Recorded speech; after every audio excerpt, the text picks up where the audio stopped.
Welcome, everyone, to another episode of the Restricted Handling Podcast. You got myself, Ryan. We got two guests today. Both spent over 30 years in the U.S. government. Both are multi-time chief of stations, senior intelligence service officers. We've got Glenn Korn. We've got Ralph Goff.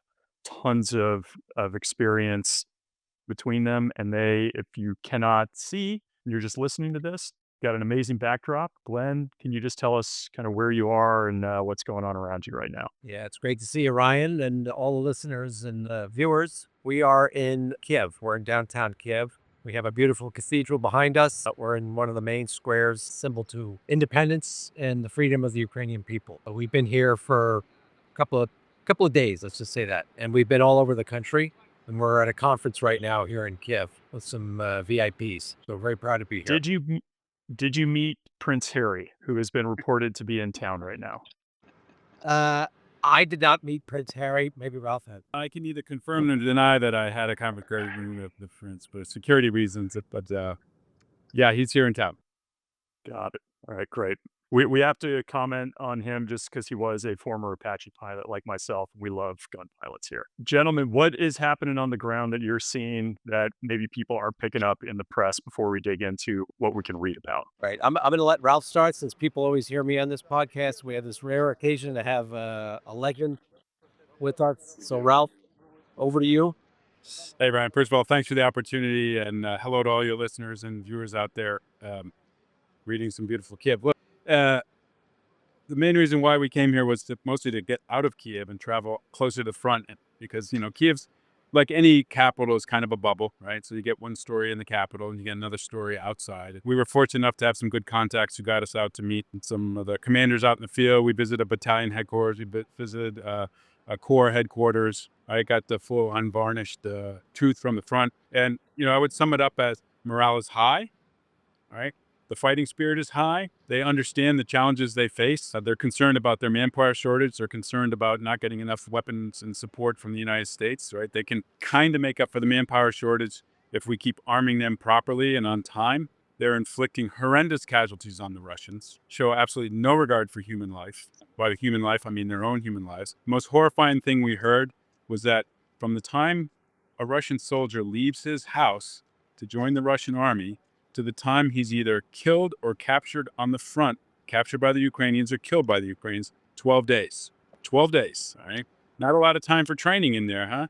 So they're literally taking these guys off the street and sending them to the battlefield because they know they can get plenty more where they came from. So that is a problem that needs to be overcome, the manpower shortage. And the Ukrainians, as good of fighters as they are, they are steadily losing ground in small chunks here. Right, the Russians are advancing slower than the Western armies did in World War I, but they're still advancing, and that's what keeps Putin. In my opinion, that's what makes Putin think he's still got a win coming. So, we've got to find a way to turn that around. Do you hear anything about the North Korean troops there, just when you're on the front? Any engagements in the past with them or their fighting style or uh, expertise? Well, we have not had dinner with them. I will confirm that, but we have heard quite a bit about them. The West should be concerned. South Korea should be concerned. The U.S. should be concerned that they have over 10,000 troops that are gaining a lot of experience on the battlefield. The survivors. They're the survivors, but the Ukrainians have told us that they are very, very motivated fighters, more dangerous than the Russians, and they are getting skills. One thing I would say is this trip is another confirmation of the fact that the face of warfare has changed completely. In the last 3 years, the militaries that are fighting this war right now are gaining incredible experience. And, Yes. sitting here with the Ukrainians, seeing how they're doing things it's unbelievable. We have a lot to learn in the U.S. and NATO from the Ukrainian experience. And unfortunately, the Russians are learning and the North Koreans are learning. So there's something we're going to have to factor into because my view, Ryan, but we are at war at different stages with some of the countries of this block of enemies of the United States and the West and our values, and that being, Pyongyang, Beijing, Moscow, Tehran. I don't know the capital of Greenland, so I can't say that. That was a joke for the audience. Sorry. Bangor, Maine. Since We you're love Greenland. We love Greenland. The capital of Greenland is Bangor, Maine. Or will Bangor, be. yeah. Since you all were on the front line, some of the things that have been reported in the past week or two, obviously drones are always reported, but more use of fiber optic drones to evade some of the countermeasures and jamming capabilities. And then to counter that, some of the structures that have been built on some of the tanks in response. Any discussion or insights that you're gleaning on drone warfare just from your time on the ground? Sure. I mean, drone warfare advances so quickly here. The drone you use today, in 6 weeks from now, will be out of date. You're going to have, new systems. You're going to have new counter EW. You're going to have new guidance and tracking. GPS is a thing of the past. Optical guidance is tough, right? Wire guiding is tough. It's kind of like spy versus spy, the old comic book, right? It's countermeasure versus countermeasure. The Ukrainians still have a small lead in terms of innovation, but the Russians, they're no dummies. They learn, they copy, and then they scale. They can build much quicker to scale. So that's a problem for the Ukrainians. So they are absolutely have to maintain the lead in innovation. And when it comes to drones, they have a slight lead there, but the Russians are learning, and that's why we're seeing now the casualty rate for the Russians is actually starting to level off. So there's a problem there. When the Ukrainians aren't killing the Russians at the same speed as what they were in the past, it shows that the Russians are learning and adapting. Actually, I was going to ask you about that figure in particular and what that means. So there are a few things happening right now. So what you just mentioned, Ralph, is the number of casualties. I think the numbers that I saw are now like 68 casualties per square mile of ground taken. Compared to 6 months earlier, that was 99. Similar statistics in tanks being used. That has gone down significantly from the previous 6 months. And then you've got this Japad 2025 exercise being run between Russia and Belarus. Yeah. Lots of um, discussion that this could be the Russians holding back right now in order to launch something larger in the coming month or season. Any thoughts there, or do you think it's just the spy versus spy technology capability jump of drones? Well, I think there's indications that the Russians are getting ready to launch. They may have already launched a new offensive. I think the Russians have definitely learned. Like they've paid a huge price for being behind the Ukrainians in terms of adapting to the battlefield. But as Ralph said, they have learned very quickly. We hear that from the Ukrainians all the time. Do not underestimate the Russians. They are redoing the way that they are pursuing their objectives. And one of the things we heard is they're now, instead of sending mass assaults, armored columns, they are now sending small teams up to 2 to 4 troops who are not really well trained, but their goal is just try and infiltrate any way they can the Ukrainian lines and cause some kind of disruption. And then we've heard that the war has become on the front a war between the FPV drone operators. So it's like sniper, counter sniper. To your question, Ryan, there is the danger that the Russians may try a mass assault at some point and try and overwhelm the Ukrainians.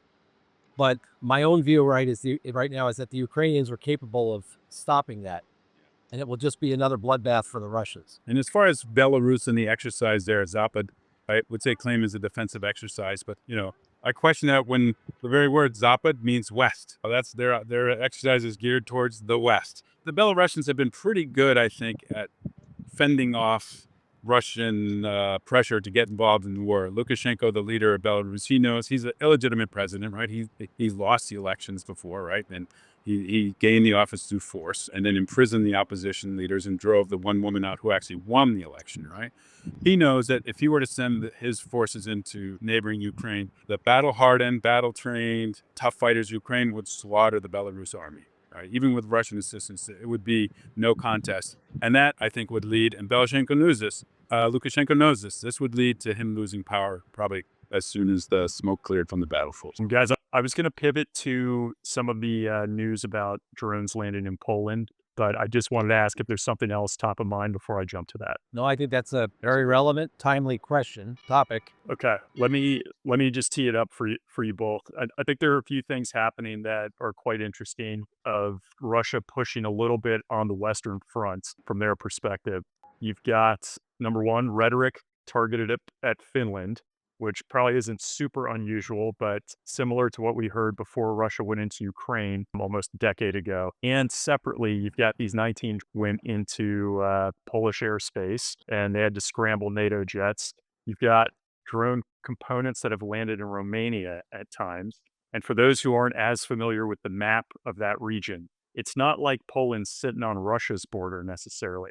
So the fact that these things ended up there Any thoughts, or how are you talking about this or hearing from the frontline folks, or your own thoughts on this? Yeah, I will just say, let's not forget that about a week ago, the US president met with the Polish president in Washington. And my understanding is he told the Polish president that the US is ready to send more troops to Poland to reassure the Poles that we are committed to their defense if the Polish government wants that.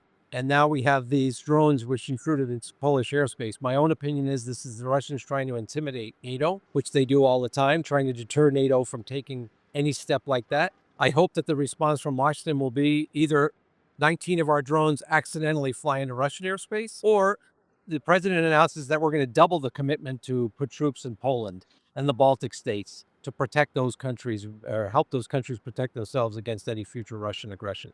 But I don't think it was an accident what the Russians did. I think the response from NATO was good, but I think we have a lot to learn from the Ukrainians on how to respond to these air attacks without having to use a lot of very expensive technology and scramble jets. And one thing we keep seeing too, the Ukrainians here, these tech companies are building really effective systems on a shoestring budget, which probably NATO countries need to start adopting. That's a key point too on the cost. Look, drones, 19 drones, right? A few tens of $1,000s worth of equipment maybe, and NATO had to scramble millions of dollars worth of aircraft and weaponry and flight hours, right? And they didn't even shoot them all down. So the difference between Ukrainian ability to shoot down drones and NATO ability to shoot down drones is vastly different, and NATO's is vastly inferior at this point, right? So this was definitely, I think, a political probe as well as a military probe. And NATO's, I think, is to be found wanting. I think what will make a difference is some sort of reaction and not just invoking Article 4 for a discussion. And of course, we're short of Article 5 because it wasn't really an attack. But, frankly, I'd like to see Poland and the NATO countries announce a defensive air cap over Western Ukraine. I'd say anything that we even think is going to come into our airspace, we're taking it down over Ukraine. And of course, you'd have to coordinate that with the Ukrainians. But, so be it.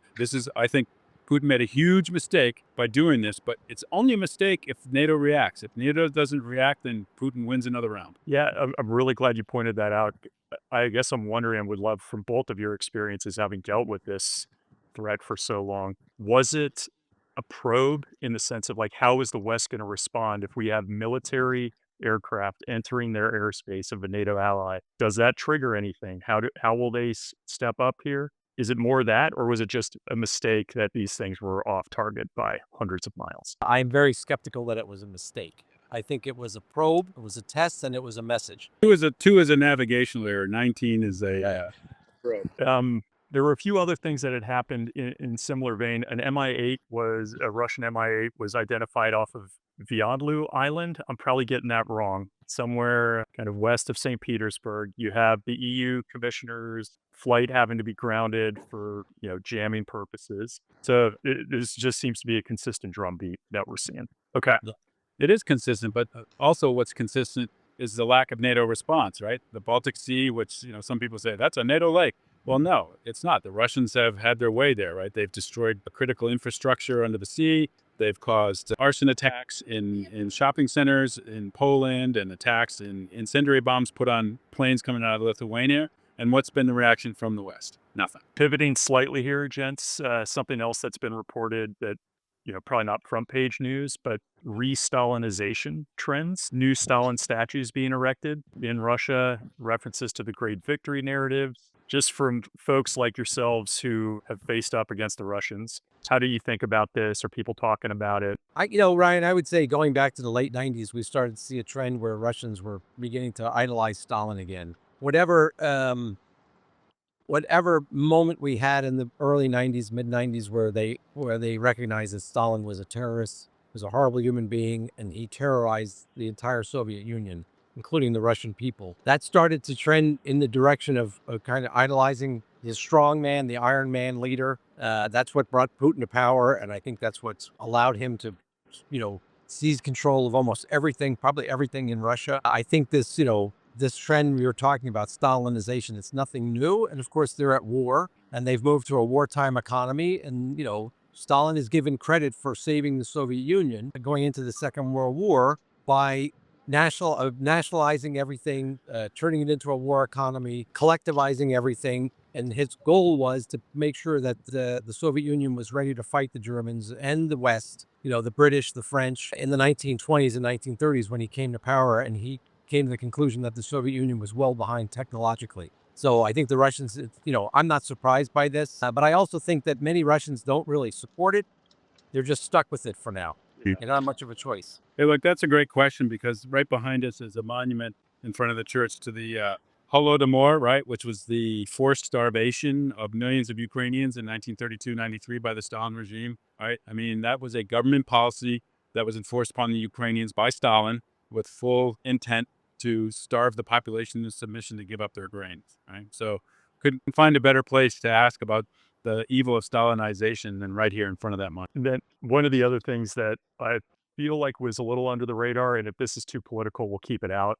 But there were some reports from, I think, the Financial Times this past week that the U.S. quietly ending memorandums of understanding with different European partners on disinformation, specifically Russia, Iran, and China. And then, like literally after the Charlie Kirk assassination, you've got Medvedev in Russia pointing to this as political violence in the U.S., railing against how this could be more of a conspiracy. Just for folks like yourselves who've been in the trenches on the information warfare side, anything you're hearing or thinking about that? Well, I mean, in my view, what happened was a tragedy, a horrible event. The Russians always try and take advantage of this stuff to paint the United States as chaotic, collapsing. One of the reasons they do it is to try and scare Russians into, thinking that if you want democracy in your country, this is what you're going to get. Of course, we all know that that is a very isolated event. And it's not happening every day all over the place. It's tragic. And it's something that we as Americans need to be concerned with. And, we have our own problems with disinformation. We've spoken about this before. That is not produced by any foreign country. It's produced domestically. And in my opinion, we need to end that and come together as a country. But the Russians, their propaganda is often very effective because they're just playing on themes that they see. And Medvedev is obviously trying to get people scared and undermine the United States. And we shouldn't give them the fodder to do that. Ralph? Yeah, look, nobody does information warfare or disinformation warfare better than the Russians, right? They excelled back in Soviet times, and they still excel. And they take advantage of the free and open press in the West to their full advantage. And they're the only ones I know who can successfully light the fire on both sides of an argument. Right, so they'll stir up the left and they'll stir up the right, and then they'll bludgeon the center. So it's worked for them literally in every theater of conflict since before the Cold War. So we shouldn't expect any different now. And then, while I know we don't have you for very long, Ralph, but just something that I often ask Glenn that I've put to you is, when do you see this war ending, this Russia-Ukraine war? What's your best guess for, is it a ceasefire? What does that look like in the end? Are you thinking a couple months? Do we have another? So worst case scenario, a few years with many more deaths on both sides. Best case scenario, months, right? Because Putin is not going to come to the table willingly. He's got to be forced there, and no one's going to be able to. No one has better power to force him there than the United States and our own administration. Right? They can work in concert with Europe, with the NATO allies. Right? They can arm Ukraine, keep Ukraine strong. Right? Make up for the manpower shortage. They can turn on the sanctions. Right? Senator Lindsey Graham and his allies in the Senate have got a great package of secondary sanctions. Right? One of the Speaking of information warfare, the Russians have successfully spread the word that sanctions don't matter. Sanctions don't make a difference. They do. They're destroying that economy, right? And the next level of sanctions will be even worse. And we see the proof in that when Putin himself in Alaska, right, used all of his wiles to get more time, right? He won one thing out of Alaska, and that was no sanctions were enacted. That was his whole reason for going, because he fears the next round of sanctions because he knows his economy is hanging by a thread. And it would take maybe at least 3 or 4 months for that to really happen. But I would urge our administration, I would urge the Europeans to get their act together, sit down and work out a good packet of sanctions that Lindsey Graham can get easily through the Senate. It's interesting that you have the U.S. Treasury Secretary this week noting that coordinated U.S. and EU sanctions could collapse the Russian economy. And the Russians reacted pretty harshly, as you can imagine. But that's an interesting message to be sending from within They the reacted administration. harshly because it was the truth and they knew it. Yeah, my guess is the Yeah. Russians are very, very scared. of the U.S. moving forward together with the Europeans in unity, it would be disastrous for the Russian economy. And I agree with Ralph 1,000% that this misnomer that sanctions aren't working is something that's peddled by Moscow. It's been peddled by them since 2014. It's not true. I know for a fact. I saw the impact of sanctions from the inside. People were feeling it even before the 2022 expanded invasion of Ukraine. Now they've pushed themselves to the point where I think that the U.S. administration and the EU need to go to the next level to basically stop this war. And I agree with Ralph. The only thing that's going to do that is putting more pain on Moscow and the Kremlin. So, gentlemen, I'll bring this to a close here. Ralph, last question for you. You've spent a lot of time with Glenn. What's the hardest part about traveling with Glenn? I sing in the car. I write the songs that make. Actually, to be honest, one of the most gratifying things about being retired is that Glenn and I can travel together. At times of our choosing, we get to go where we want, when we want, unlike in our government careers when we had very little say in the matter. And it's just actually Glenn's, it's a huge honor and pleasure to travel with my buddy Glenn. There you go, Yeah. brother. I will just say for listeners, you have no idea the service of these two gentlemen calling in right now, the stuff you all have done and the sacrifices with families and whatnot. So thank you so much, Ralph, for taking time with us. Really, really Thanks, appreciate Brian. it. It's an honor. My pleasure. My But pleasure. don't we get to Thanks ask? for what you do. Don't we get to ask you questions? No, that's in person. Come We'll on, do that. man. All right, In next time. person. Next time. Next All time. right. Hey, you two stay safe. Thanks, gents. Great All right. seeing you, Take care. Ryan. Thanks a lot. Thank you.